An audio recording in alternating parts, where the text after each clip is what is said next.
లేదండి, ఎందుకు మాట్లాడుతున్నానంటే ఎవరో సోషల్ మీడియా దాంట్లో వేసాట నేను పోయానని, కోట శ్రీనివాసరావు దుర్మారణం అని.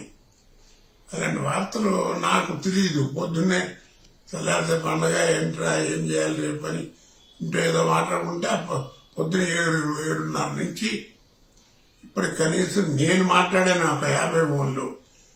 నాకు ఇస్తే బాగుంటుందని వాళ్ళు వీళ్ళంటే అంటే మా కుర్రాడు మాట్లాడాడు. ఎన్ని ఫోన్లు వచ్చినాయి నుండి. అన్నిటికంటే ఆశ్చర్యం ఏంటంటే పోలీసు వాళ్ళు వచ్చేసారు, వ్యాన్ వేసుకుని 10 మంది పోలీసు వాళ్ళు. ఏంటంటే ఏదో తెలిసిన ఆయన కదా, పెద్ద ఆయన 10 మంది వస్తారు, పెద్ద వాళ్ళు, అందుకని అని సెక్యూరిటీ వచ్చేవాడిని. అక్కడ ఏం మాట్లాడితే వాళ్ళు అరే ఇదేంటంటే మీరు మమ్మల్ని అడిగితే ఎలా అంటే దయించి మీరే కాస్త చెయ్యండి, ఇలాంటివి అరికట్టండి, లేదా కాస్త పెద్దవాళ్ళు ఉంటే గుండె చచ్చిపోతారు అని చెప్పాను. కాబట్టి ఇలాంటి వార్తలు మీరు నమ్మద్దని మామూలు చేసుకుంటూ మీరు కూడా పబ్లిక్ ప్రజలు కాస్త గట్టిగా ఇలాంటి వాటిని రియాక్షన్ కాస్త ఎవరైనా తెలియపరిస్తే వాళ్ళకి కాస్త బుద్ధి వస్తుంది.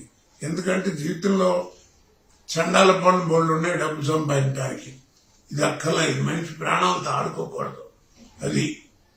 నమస్కారం.